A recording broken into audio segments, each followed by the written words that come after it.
देखिए कहता है एक मोटर बोट जिसकी स्थिर जल में चाल 18 किलोमीटर प्रति घंटा है ना। इसके पहले भी हम बताए थे कि मशीन और धारा की बात अगर रहे, मशीन रहे, मनुष्य रहे, तो सबसे पहले अधिक चाल किसका होता है? मनुष्य या मशीन का, है ना। तो अवधारा की चाल क्या होता है? कम होता है ना। अनुकूल के मतलब होता है धारा के दिशा में, है ना। और धारा की दिशा में कोई भी आदमी चलेगा तो समय कम लगेगा। और प्रतिकूल के मतलब होता है धारा के विपरीत दिशा में, है ना। तो कहता है 1 घंटा अधिक समय लेता। अधिक और कम की बात कहेगा नहीं, देखो ये अधिक और कम की बात कहेगा तो समझ जाना कि अंतर की बात कर रहा है। अधिक और कम की बात कहेगा तो समझना क्या है? अंतर की बात कर रहा है। जैसे मान लो कि राम सीता से 5 केजी अधिक है, तो सीता कितना कम है ओकरा से?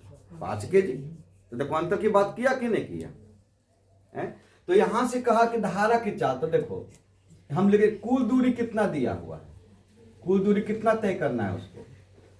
24 किलोमीटर। देखो कुल दूरी कितना तय करना, प्रश्न पूछता है 5 नंबर में बाबू, ये हो जाने।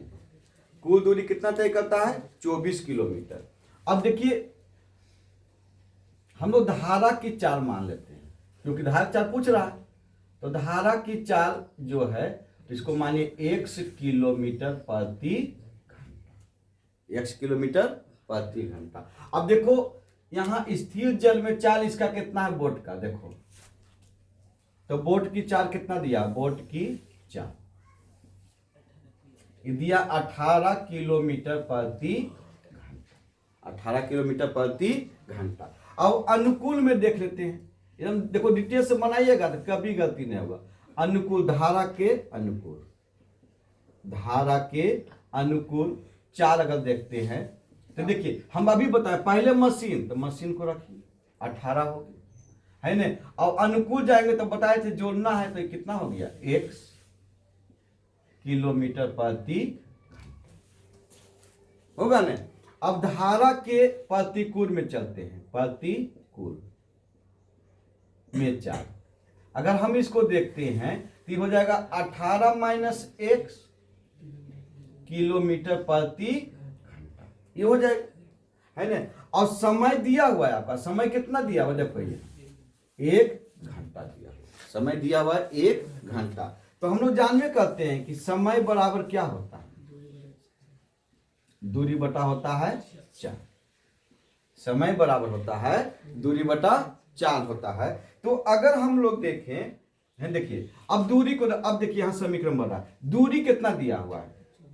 24, है ना। पहले छोटा को रखेगा, ये देखिए प्रतिकूल वाला कितना लिखा है? 18 माइनस x, माइनस दीजिए, अभी बताए अंतर को बताता है ना। ये फेन हो गया 24, हो जाएगा 18 प्लस x, 18 प्लस x। और समय कितना लगा?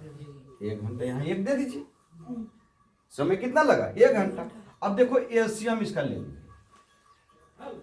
18 माइनस x और ये हो गया 18 प्लस, हो गया ना नंबर। देखिए अब हम डिटेल बताते हैं, इसको इससे कट गया तो इससे गुना हो जाएगा, तो यहाँ लिखो 24 18 प्लस x माइनस ये, है ना। इससे ही कट गया तो इससे गुना हो जाएगा, तो यहाँ लिखो 24 और हो जाएगा 18 माइनस x।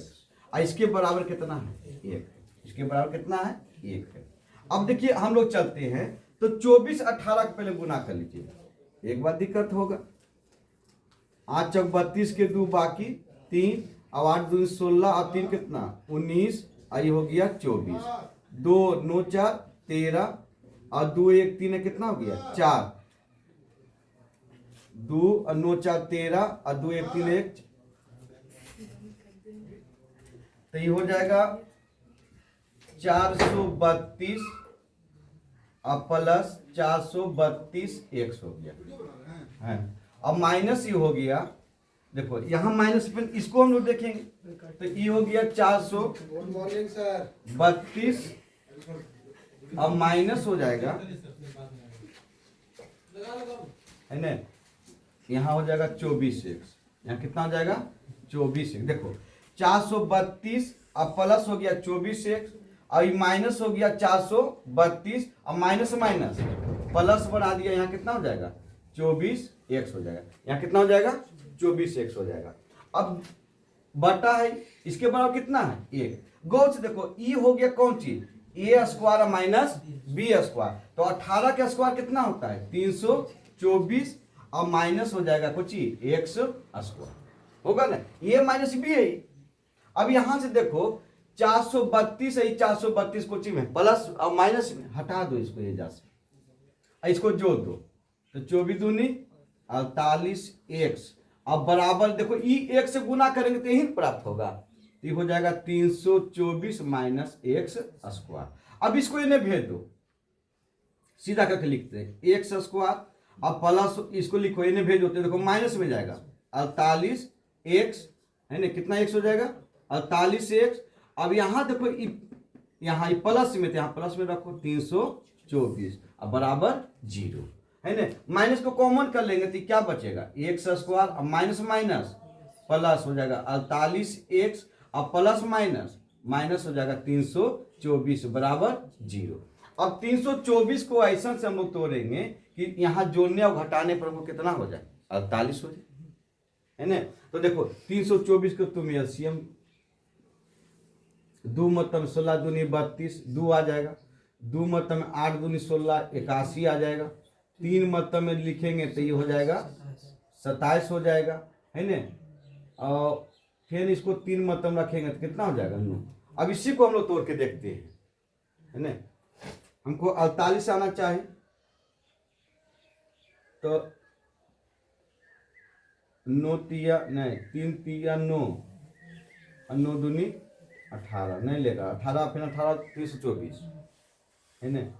तो इसको करो 9 तिया 27, और 27 दूनी कितना 54, 27 दूनी 54 देखो, नोटिया यहाँ कहिए नोटिया 27 और 27 दूनी 54, और 3 दूनी कितना 6, 6 के घटा के देखो 14 में से 6 गया 8, 48 आ गया, है ना। तो ये हो जाएगा, प्लस में रखना था एक्स स्क्वायर, अब प्लस बड़का संख्या प्लस में रखो 54x और माइनस 6x और माइनस हो जाएगा 324 बराबर 0, है ना। अब यहां से x को हम लोग कॉमन लेते हैं तो x प्लस कितना हो जाएगा 54, x प्लस कितना हो जाएगा 54 हो जाएगा। अब माइनस को 6 को कॉमन करते हैं यहां से, तो x और माइनस माइनस प्लस ये हो कितना हो जाएगा 54, अब बराबर 0। अब यहां से अगर हम लोग चलते हैं यहां से, तो देखिए ये x प्लस एगो 54 हो जाएगा, होगा ना, x प्लस कितना हो जाएगा 54 हो जाएगा, और एगो हो जाएगा x माइनस कितना 6। अब ये तो संख्या होगा ही नहीं, है ना। तो x माइनस 6 बराबर कितना 0, तो x बराबर 0 प्लस कितना 6, तो x बराबर कितना हो गया 6। अब बताइए हम लोग इसी को पूछ रहा है, तो यहाँ देखिए हम लोग माने हैं कि धारा की चाल पूछा, देखो धारा की चाल क्या होगा, तो यहाँ लिख देंगे कि धारा की चाल जो होगा वो 6 किलोमीटर प्रति घंटा होगा। इसको बॉक्स बना के ऐसे डाल दीजिएगा, यहाँ पर आंसर जरूर लिखिएगा, क्योंकि आंसर है तो वो देखेगा, है ना।